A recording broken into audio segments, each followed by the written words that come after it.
సదాశివసమారంభాం శంకరాచార్యమధ్యమాం అస్మదాచార్యపర్యంతం వందే గురుపరంపరాం. శ్రీ గురుభ్యో నమః. VNR creations చూస్తున్న ప్రేక్షకులందరికీ కూడా 2024 సంవత్సర ఫలితాలకు స్వాగతం. కొత్తగా ఛానల్ చూస్తున్న వాళ్ళు మన విఎన్ఆర్ క్రియేషన్స్ని సబ్స్క్రైబ్ చేసుకోండి. ఈ వీడియోను లైక్ చేయండి, షేర్ చేయండి, కామెంట్ చేయండి. మీ అమూల్యమైన సలహాలు, సందేహాలు ఏమైనా ఉంటే కామెంట్స్ రూపంలో తెలియజేయండి. మరి ఈ 2024 ఆంగ్లమానమైనప్పటికీ కూడా మనం మా సంవత్సర ఫలితాలు చెప్పడం జరుగుతుంది. మరి ఏదైనా కూడా గ్రహ మార్పు అయితే ప్రతిరోజు జరుగుతుంటుంది కాబట్టి ప్రధానంగా ఈ సంవత్సరంలో 4 ప్రధాన గ్రహాల యొక్క మార్పును తీసుకొని మనం చెప్పడం జరుగుతుంది. అయితే ఈ సంవత్సరంలో మేషరాశిలో బృహస్పతి వృషభంలోకి వెళ్తున్నాడు మే 1 రోజు. మరి అందరికీ తెలుసు కదా, ఆ రోజైతే పుష్కర ప్రారంభం ఉంటుంది. ఇక రాహుకేతువులు అయితే మారట్లేదు. రాహు మీనంలో, కేతు వచ్చేసి కన్యలో ఉన్నాడు, శని మాత్రం కుంభంలో ఉన్నాడు. మరి ఈ గ్రహస్థితి ఆధారంగా మేషాది ద్వాదశ రాశుల ఫలితాలు చెప్తాం. మరి ఈ వీడియోను లైక్ చేసి, షేర్ చేసి, కామెంట్ చేయండి. వృశ్చిక రాశి ఫలితాలు. వృశ్చిక రాశి 2024 సంవత్సరం గ్రహస్థితి ఎలా ఉందో ఒకసారి చూద్దాం. వృశ్చిక రాశి వారికి ప్రధాన గ్రహాలైనటువంటి శని 4వ స్థానంలో ఉన్నాడు.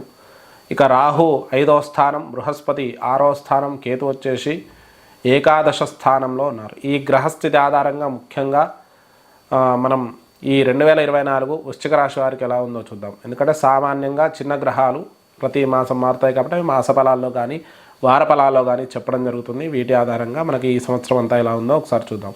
ఇక్కడ మనం చూసుకుంటే చతుర్థ, తృతీయ స్థానాధిపతి అయినటువంటి శని చతుర్థంలో ఉన్నాడు, స్వక్షేత్రంలో ఉన్నాడు. కాబట్టి ముఖ్యంగా కుటుంబంతో సమయం ఎక్కువగా గడిపే అవకాశం వృశ్చిక రాశి వారికి కుదురుతుంది. ఏ సమస్యలు ఉన్నా కూడా కుటుంబంలో ఒకరితో ఒకరు కలిసి మీ యొక్క సమస్యలను పరిష్కరించుకునే విధంగా ముందడుగు వేస్తారు, సమస్యలను పరిష్కరించుకుంటారు. అలాగే స్థిరాస్తులు కూడా పూర్వీకుల నుంచి రావాల్సినవి ఏమనంటే అవి కోర్టు వ్యవహారాల్లో ఉన్నప్పుడు వాటిని సంయమనంతో పరిష్కరించుకొని ముందడుగు వేయడం అయితే జరుగుతుంది. ఇక స్థలాలు కొనడం, గృహ నిర్మాణాలు చేపట్టడం, గృహోపకరణాలు తీసుకోవడం ఇవన్నీ కూడా అనుకూలిస్తాయి. స్థిరాస్తుల విషయంలో సానుకూలత ఎక్కువగా ఉంటుంది. స్థలాలు కొనడం కూడా చేస్తారు. అలాగే స్థిరాస్తుల మీద పెట్టుబడి కూడా పెట్టే అవకాశం మనకు సూచిస్తుంది. అలాగే ఈ సంవత్సరం వాహనాలు కూడా కొనుగోలు చేసే అవకాశం ఈ రాశి వారికి అధికంగా సూచిస్తుంది. ఇక విద్యాపరమైన విషయాలలో ఈ రాశి వారికి చూసుకుంటే 5వ స్థానంలో రాహు ఉన్నాడు కాబట్టి విదేశాలలో విద్యాభ్యాసం చేయాలనుకునే వారికి సరైన సమయంగా చెప్పుకోవచ్చు. విదేశీ స్థిరపడాలి, విదేశాల్లో చదువుకోవాలి అనుకునే వారికి అద్భుతమైన సమయంగా మనం చెప్పుకోవచ్చు. విదేశాల్లో తప్పకుండా స్థిరపడే అవకాశం మనకు సూచిస్తుంది. సంతానపరమైన విషయాలలో కూడా మంచి అద్భుతమైనటువంటి అనుకూలత ఉంటుంది. సంతానంకు కొంత అనారోగ్య సమస్యలు కూడా కలిగే అవకాశం మనకు సూచిస్తుంది. అలాగే ఇక్కడ మనం చూసుకుంటే బృహస్పతి 6వ స్థానంలో ఉన్నాడు కాబట్టి రుణాల వల్ల కొంత ఇబ్బంది పడేవారు ఆ రుణాల నుంచి విముక్తి పొందుతారు, రుణ సమస్యలు తొలగిపోతాయి.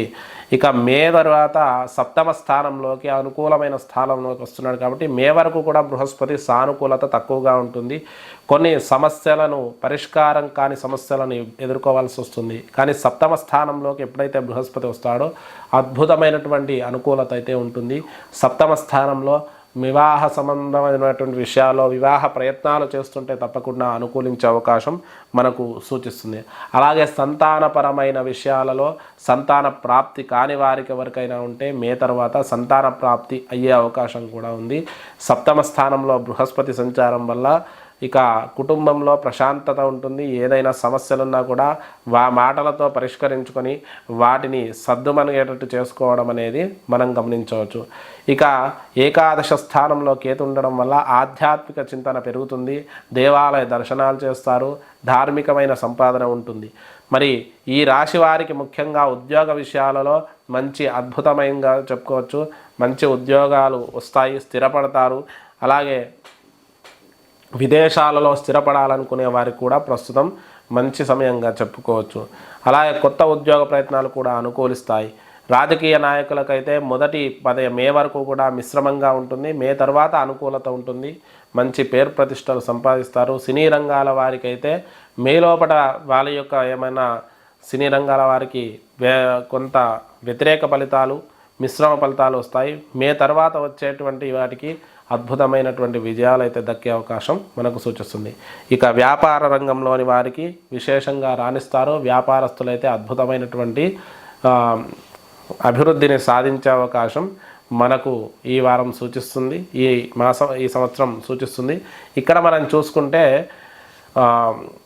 ఈ వృశ్చిక రాశి వారు ఎక్కువగా పూర్వార్ధము బృహస్పతికి సంబంధించి దత్త ఆరాధన చేసుకోండి. సంవత్సరం పూర్వార్ధంలో దత్తాత్రేయ స్వామి దేవాలయ దర్శనం, దత్త ఆరాధన, శనిగలు నివేదన పెట్టి పంచిపెట్టడం, శనిగలు దానం ఇవ్వడం ఇవి చేసుకోండి. అలాగే దత్తస్థవ పారాయణం చేసుకుంటే ఇంకా శుభ ఫలితాలు ఎక్కువగా కలుగుతాయి.